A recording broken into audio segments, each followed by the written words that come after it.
holding on the 8th page of the Mimer on page Yud Beis, in the middle of the page, line 5.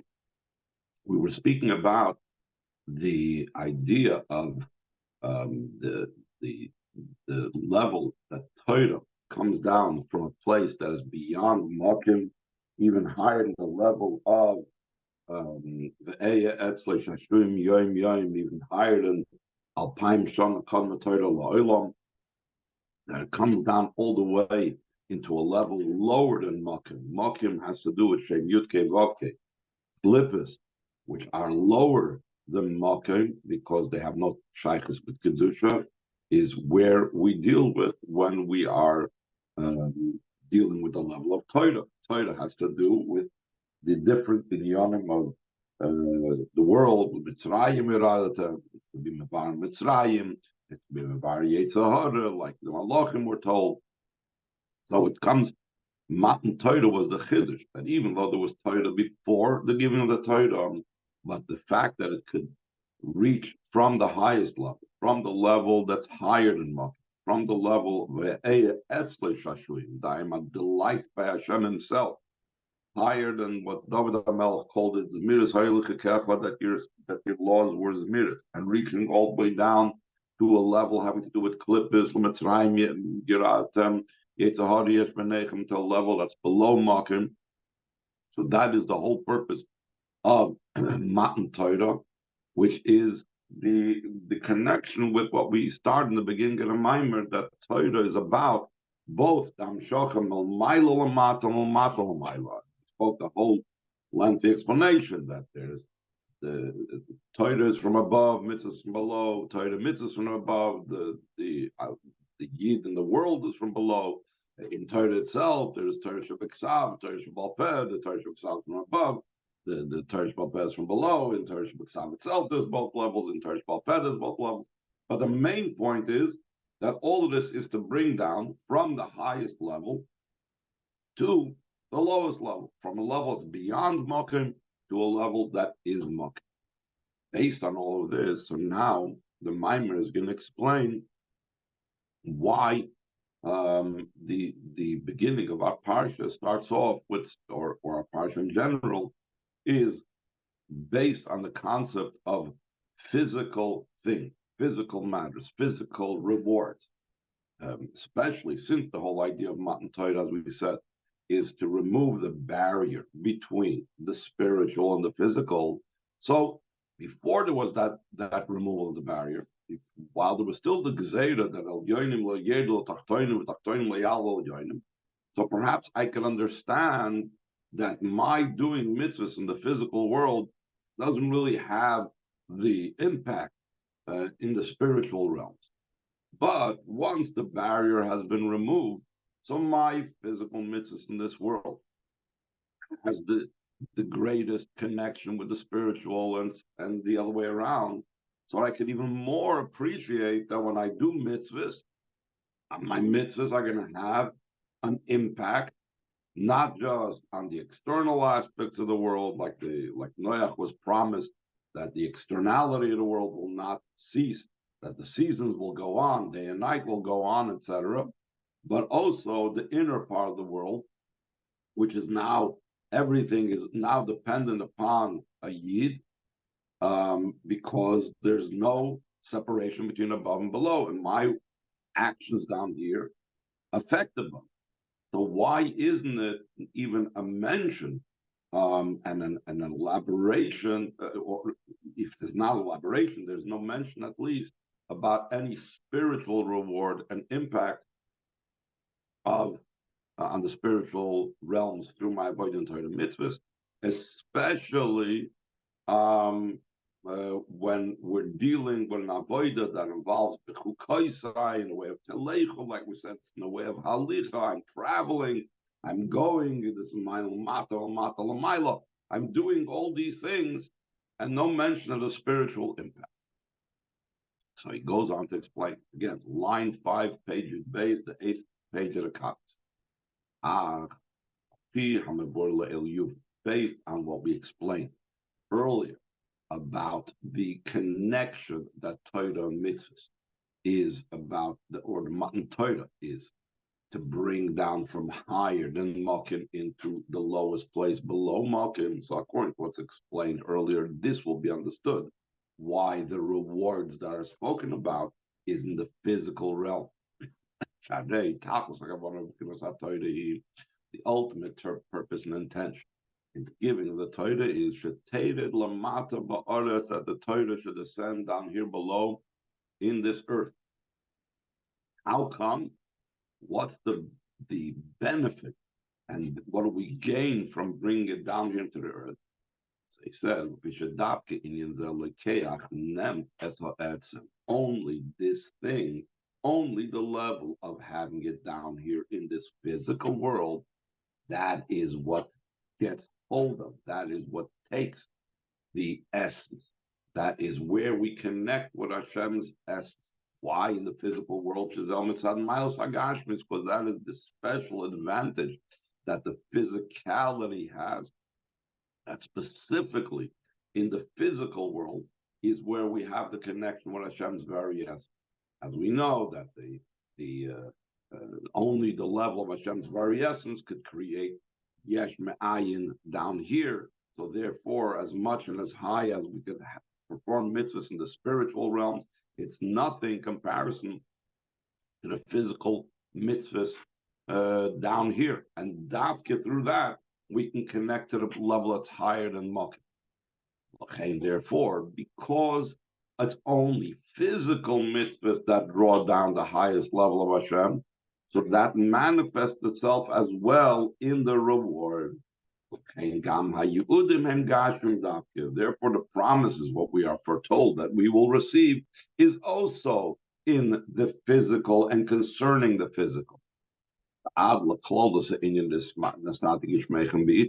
the general idea that it says, I will give your reins in its time, that instead of just translating the words, I will place the reins in its time. Gishmeichem, the Baal Shem Tov explains, that the word Gishmeichem means physicality.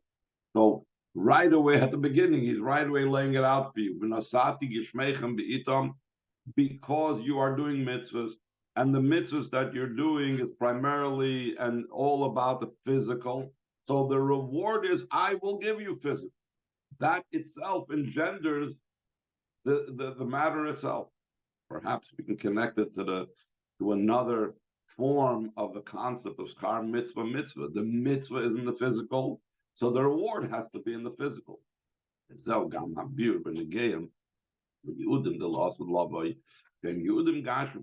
is also the explanation concerning the promises of the rewards of Mashiach's times that are also, we are promised about physical, material things. Like it says that the Eretz Yisrael will eventually give out delicious types of cakes and breads and silk garments. What's the significance? That's what Mashiach is about. We know that the Rambam says, like Nisava Chachamim, Mashiach, the Chacham did not desire the days of Mashiach to be able to live an enjoyable life. They desired it to be able to sit and learn Torah b'menucha. So you promise them, oh, you know what? You can be able to reach up to a tree and pull down a silken garment, and reach up to another tree and pull down a cookie. That's the mile of Mashiach. It's cheapening it instead of the Gemara wanting to make it better. It seems like it's like making it cheap. It's not understood. How is this possible? After all the great qualities and advantages of the future time, it's even applicable, the promises of physical things. We know how much Chassidus explains, levels of Hashem's essence, that's what's going to come, that's when it's going to come down. And here we're talking about cookies, here we're talking about silk clothes. The idea behind this is because of the great advantage and quality that God can have, like we mentioned before. That's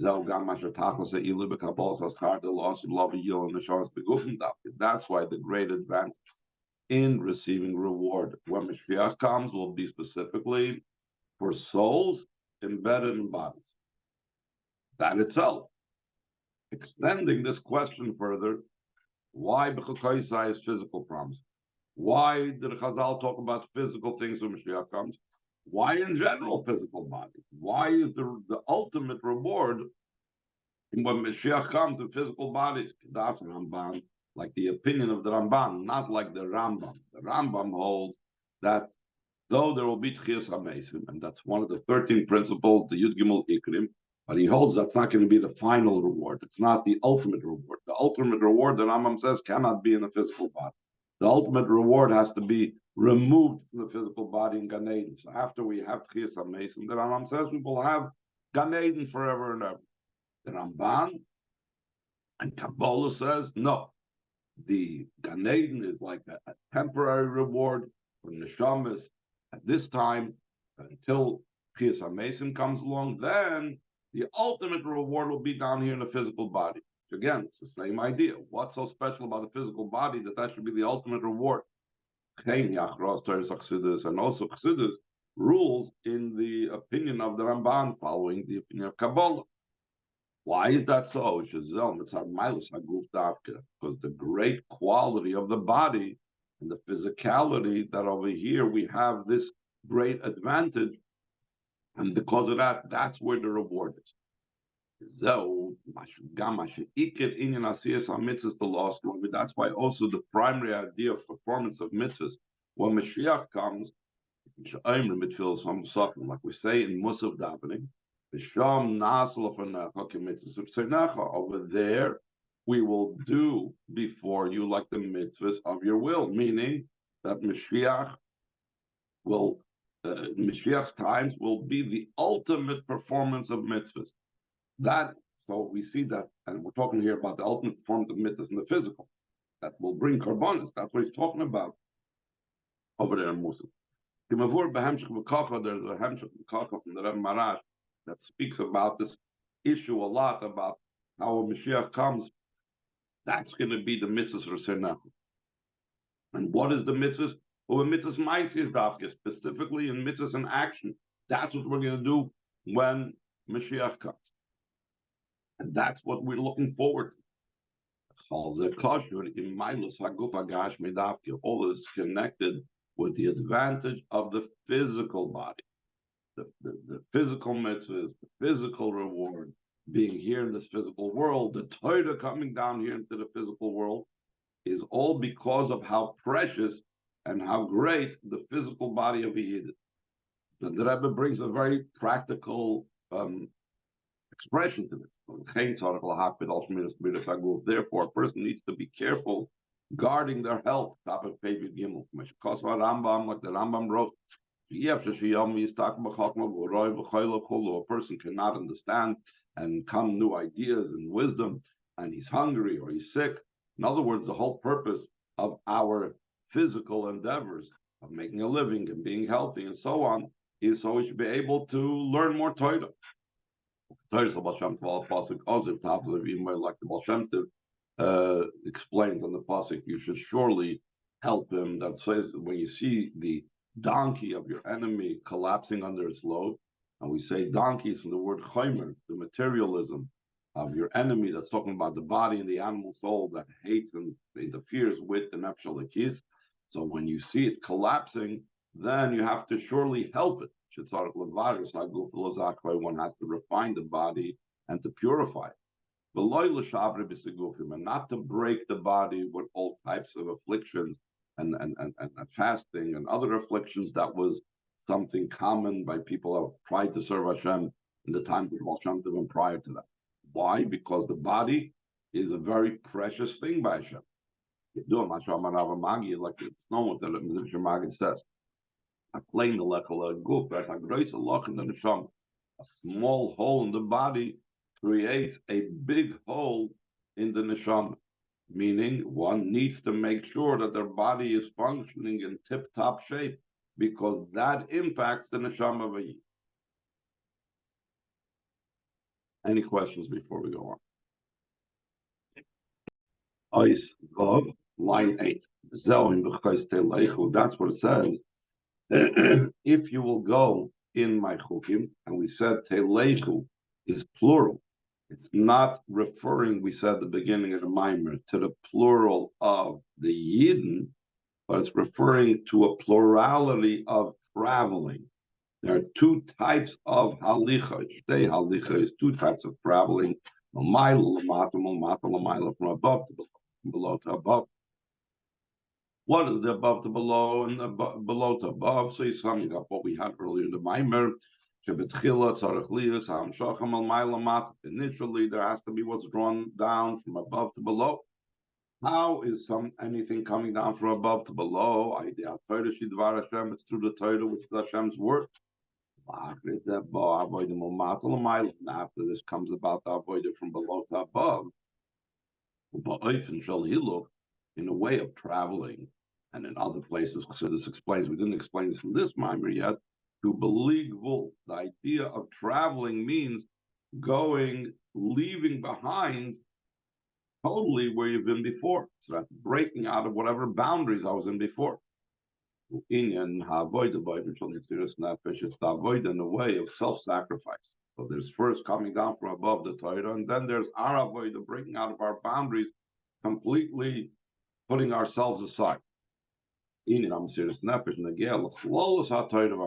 idea of self-sacrifice is not just one detail of our avodas Hashem, but it matters for the general avoid of Torah mitzvahs. And the word betayim, let's explain in Tanya. Lametziv Moshe Rabbeinu al Vashon b'Mishnah Torah l'Adosh Nefsoloretz Likris Kriyas Shema Parmayim B'Chol Yom. The Rebbe asks in Tanya, why did Moshe Rabbeinu in Chumash Dvarim tell the generation that went to Eretz Yisrael the mitzvah to read Kriyas Shema twice a day, lekavel olav malchus shemayim mesiras nefesh? We know that by Shema Yisrael, Shem Elokeinu Hashem Echad, we're accepting upon ourselves the yoke of the kingdom of heaven up to the degree of self-sacrifice. That's one of the meanings of B'chol Nafshecha, even if it means giving up your life. He promised them that your fear and your trembling fear will be upon the nation, so they don't need mesiras nefesh. They could serve Hashem without the need for being willing to give up their lives for Hashem. In other words, the idea of the thing, specifically Mishnah Torah, Chumash Dvarim, were preparatory to the going into Eretz Yisrael. It should have maybe been said earlier in the Chumash Torah, but this was like a precursor for the going into Eretz Yisrael. So why was it important, this idea of mesiras nefesh, before they went into Eretz Yisrael? The Rebbe explains, because the entire fulfillment of Torah mitzvahs needs to be with the recognition of my self-sacrifice for Hashem, even without the actual self-sacrifice. Line 20, the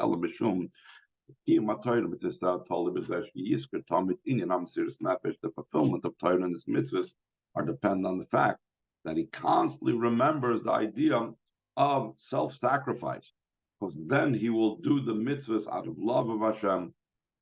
The Rebbe explains in Tanya that every Yid is willing and able to give up his life for Hashem, and because of that, the remembrance of that is the awakening of the concealed love within the person. So the person every year has to have that type of appreciation of Hashem in his doing of Torah mitzvahs. So that is the halicha mulmata l'mayla, going out of boundaries, the mesiras nefesh part. So once we have the two types of halicha in our avodah, we have the halicha of the Torah that comes from above to below. We have the halicha of learning Torah and doing mitzvahs out of self-sacrifice, going out of our boundaries. Therefore, line 22, therefore also the reward for this is where it says, I will go in the halicha. Betוככem, we said. That is after it says, like we asked, why is that so? Also, this is said in the plural. The koyal it's referring to both travels, going from above to below and below to above. What's the two travels? So you can explain as follows. The idea behind this is the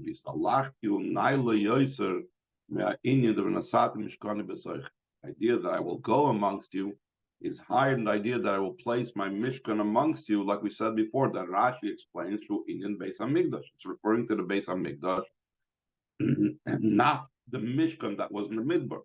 But that's the promise that we will have, the idea of the Beis HaMikdash. And V'hishalachti is a level that's further and beyond. After we said Nasati Mishkan B'Soicham, the next level is later. It says V'hishalachti B'Soichem. We asked, how is that greater than the level of Nasati Mishkan B'Soicham? Because the idea of V'hishalachti B'Soichem, Giselle al derech ha'inyan da'asar and nisim nasul aviseinu and Beis HaMikdash Chapa Pez Yudal. That it says, the Chazal say, that there were 10 miracles. We have this in Pirkei Avos. There were 10 miracles. We can learn this week. Occurred to our forefathers in the Beis HaMikdash. She'inyan hanesu. What's the idea of a miracle?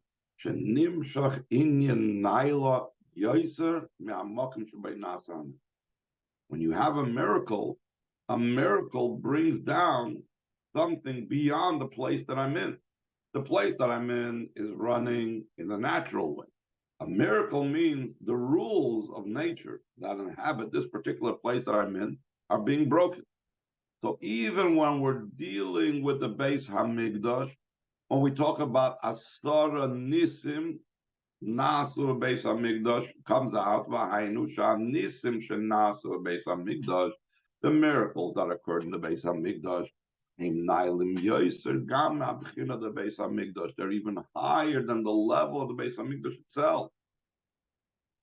This is also what it says in the I will place my Mishkan within you, and then afterwards it says, after it says I will make the Beis HaMikdash, then I will go amongst you.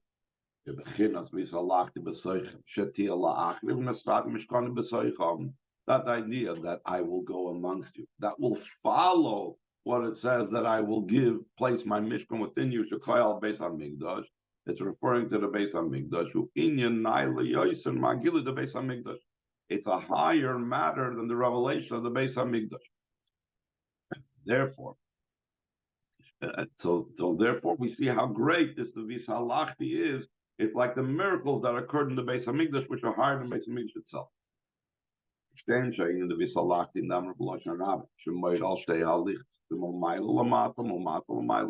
V'hishalachti says in the floor. That shows on the two types of travel, from above to below and below to above, that Hashem is going to impart upon in the times of the Beis HaMikdash. In Gam B'Siyum Ha'inyan Nemar V'Oilech Eskom Koyamius. Also, the conclusion of the matter, it says, I will lead you upright, but the upright, it says it also in plural. And Chazal Darshan Shtei Koymis, that it's going to be upright like two heights. Like there's two opinions. What does it mean, two heights? One opinion, one explanation is Masayim Am. It's 200 Amma high. Hashem will lead us. Like the two heights of Adam Rishon, twice Adam Rishon's height. It was 100 Amma, another 100 Amma. Oy Meya Amma, or it's 100 Amma connected Heichel Ksolo, that it corresponds to the Heichel on its walls. But either way, Vishneim Amas, that they're both true.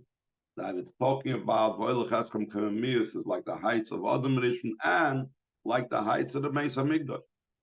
Which is all derech Mashakasa B'Sefer HaBoyer. Since this is similar to what it says in the Kabbalah Sefer Non and Sefer HaBoyer, V'yeshnam Eser Asfiris Malmayla Lamatam, V'Eser Asfiris Malmata Lamayla. Sefer HaBoyer says there's 10 spheres going from above to below, and there's also 10 spheres from below to above. So it doesn't mean that they are 20 spheres, but rather it's Shem Oisana Esa spheres. It's the same 10 spheres. Ella Shem B'Shnei Panim the Malmayla Mata. They're in the two types of ways. Either they are coming down from above to below or below to above. We can, I think it could be the Rebbe compares it to, but we can compare it to what we say by Sfiras HaOmer in the Siddur, that we're saying Sfiras HaOmer both to be Mesakin what we did wrong and the pagam that we made in a certain sphere, every day a different sphere, but also by days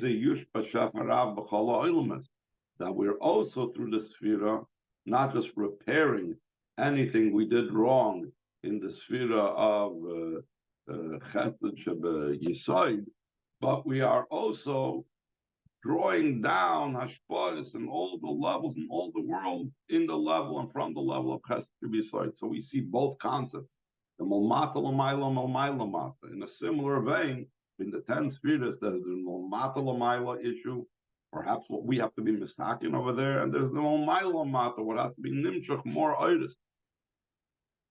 So the same way, how in the spheres, the Sefer HaBoyer explains that there's two levels from above to below. So he says in line 20, so too concerning the two opinions concerning the kaimamius, whether it's Mea Amma, 100 Amma, that's similar to the height of the Beis Hamikdash, the Heichel, and its walls. Masai Amma, it's 200 Amma, similar to the other Mauritians, twice other Mauritians' height. There are the two types of traveling in and going from above to below and below to above. Perhaps also the Beis Hamikdash is something that Hashem makes and Hashem dwells in, so that's from above to below.